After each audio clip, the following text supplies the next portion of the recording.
Breaking news చూస్తున్నారు. బెంగళూరులో జగన్ ఏం చేస్తున్నారు? ఇప్పుడు ఇదే ప్రశ్న తలెత్తుతోంది. వారం రోజులుగా బెంగళూరులోనే ఉన్నారు.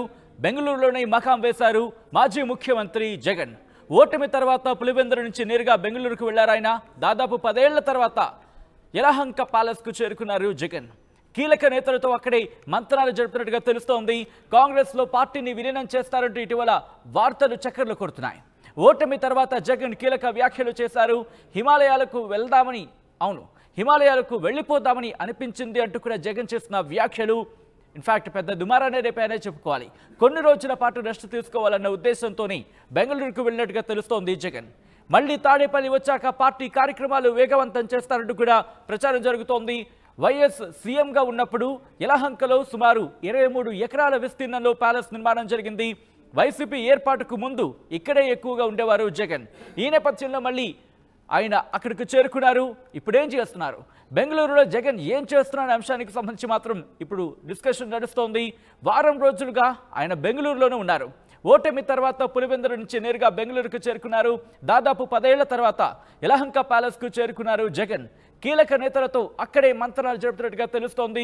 ప్రెసెంట్ ఆయన ఏం చేస్తున్నారు, ఎప్పుడు మళ్ళీ ఆంధ్రప్రదేశ్కి వచ్చే అవకాశం ఉంది తెలుసుకుందాం. మా ప్రతినిధి లోకేష్ అప్డేట్స్ అందించేందుకు సిద్ధంగా ఉన్నారు. లోకేష్, జగన్ ప్రెసెంట్ బెంగళూరులోనే ఉన్నారు. ఆయన ఎప్పుడు తిరిగి మళ్ళీ ఆంధ్రప్రదేశ్కి రాబోతున్నారు? ఇన్ఫాక్ట్ బెంగళూరులో ఏం చేస్తున్న అంశానికి సంబంధించి ఆయన స్కెడ్యూల్ గురించి ఎటువంటి మాట వినిపిస్తోంది? ఎగ్జాక్ట్లీ మీరు అన్నట్లుగా మాజీ ముఖ్యమంత్రి జగన్మోహన్ రెడ్డి బెంగళూరులో ఏం చేస్తున్నారు అనేదే ఇప్పుడు ఆంధ్రప్రదేశ్ లో ఒక డిస్కషన్ హాట్ టాపిక్ గా మారినటువంటి పరిస్థితి. వారం కిందట ఏదైతే ఓటమి అనంతరం ఏపీలో భారీ ఓటమి అనంతరం కూడా కేవలం 11 సీట్లకే పరిమితమైనటువంటి వైసీపీ ఇటు పులివెందులలో కార్యక్రమాలు నిర్వహించిన అనంతరం కూడా ఆయన ప్రమాణ స్వీకారం చేశారు అసెంబ్లీలో. అసెంబ్లీ ప్రమాణ స్వీకారానంతరం మళ్ళీ ఒకరోజు పులివెందులకు రావడం జరిగింది. అనంతరం అక్కడి నుంచి నేరుగా బయలుదేరి బెంగళూరుకు వచ్చేశారు సీఎం మాజీ ముఖ్యమంత్రి జగన్మోహన్ రెడ్డి. తన సతీమణితో కలిసి ఇక్కడ వారం రోజుల నుంచి ఇక్కడే ఉంటున్నారు. దాదాపు కనీసం పులివెందుల నుంచి వెళ్ళినటువంటి కార్యకర్తలు, కేటర్కు సంబంధించినటువంటి నాయకులను కూడా కలవడానికి ఆయన ఇష్టం చూపించడం లేనటువంటి పరిస్థితి. 10 రోజుల పాటు రెస్ట్ లో ఉండాలని చెప్పి నిర్ణయించుకున్నట్లుగా కూడా తెలుస్తుంది. అంతకుముందు పులివెందులలో కావచ్చు లేదా కేటర్తో మాజీ సంబంధించినటువంటి ఎమ్మెల్యేలు గెలుపొందినటువంటి నేతలు కొంతమంది 11 మందితో వీళ్ళందరితో నిర్వహించినటువంటి కార్యక్రమంలో సైతం ఇంతటి భారీ అపజయం తర్వాత తనకు ఒక్కసారిగా కూడా మనస్తాపానికి గురయ్యానని 2 రోజుల పాటు తను ఒక షాక్ లో ఉండిపోవాల్సి వచ్చినటువంటి పరిస్థితులు ఏర్పడ్డాయి.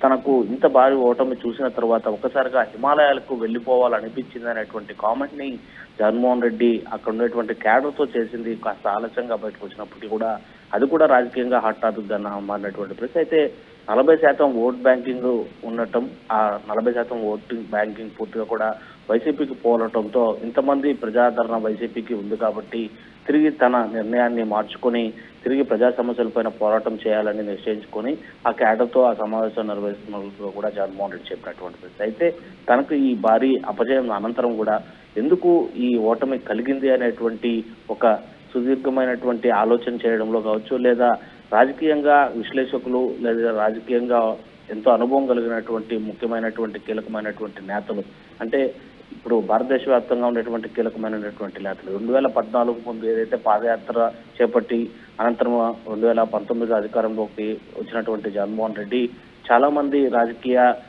విశ్లేషకులతో కూడా అప్పట్లో మాట్లాడినటువంటి పరిస్థితి. ఎలాంటి కార్యక్రమాలతో ముందుకెళ్తే అధికారంలోకి రావచ్చు అనేటువంటి ఒక పూర్తి ప్రణాళిక బద్ధకంగా కూడా క్యాండిడేట్స్ ని ఎన్నుకోవడంలో కావచ్చు, సంక్షేమ పథకాల అమల్లో కావచ్చు, వీటన్నిటిని కూడా ఆచితూచి తీసుకున్నటువంటి నిర్ణయాలు కనుక ఎక్కడ పొరపాటు జరిగింది, ఎందుకు ఈ ఓటమి ఇంతటి భారీ అపజయం చేజిక్కింది అనేటువంటి అంశాలపైన కూలంకషంగా చర్చించడానికి కీలకమైనటువంటి నేతలతో బెంగళూరు ప్యాలెస్ లో ఒక రహస్య భేటీ అవుతున్నారు అనేటువంటి సమాచారం అయితే మనకుంది. అయితే ఈవినింగ్ టైంలోనే ఆ ప్యాలెస్ లోకి కొన్ని కార్లు వెళ్తున్నట్లుగా కూడా సమాచారం అందుతుంది. లోకల్ గా ఉండేటువంటి నాయకులు కావచ్చు, ఆంధ్రప్రదేశ్ సంబంధించినటువంటి ప్రధానమైనటువంటి నేతలతో మాత్రం బెంగళూరులో ఎక్కడ కూడా అపాయింట్మెంట్స్ కూడా ఇవ్వడం లేదు జగన్.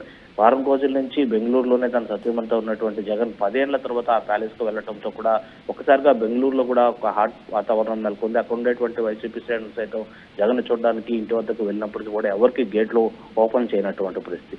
10 ఏళ్ల తర్వాత ఓటమి అనంతరం ఇప్పుడు 23 ఎకరాల విస్తీర్ణంలో కలిగినటువంటి ఆ యలహంక ప్యాలెస్ లో జగన్ కాసంత ఓదార్పు తీసుకుంటూనే ఓటమికి సంబంధించినటువంటి కారణాలపైన తన ఆలోచనలో ఇటీవల వార్తలు చక్కర్లు కొడుతున్నాయి.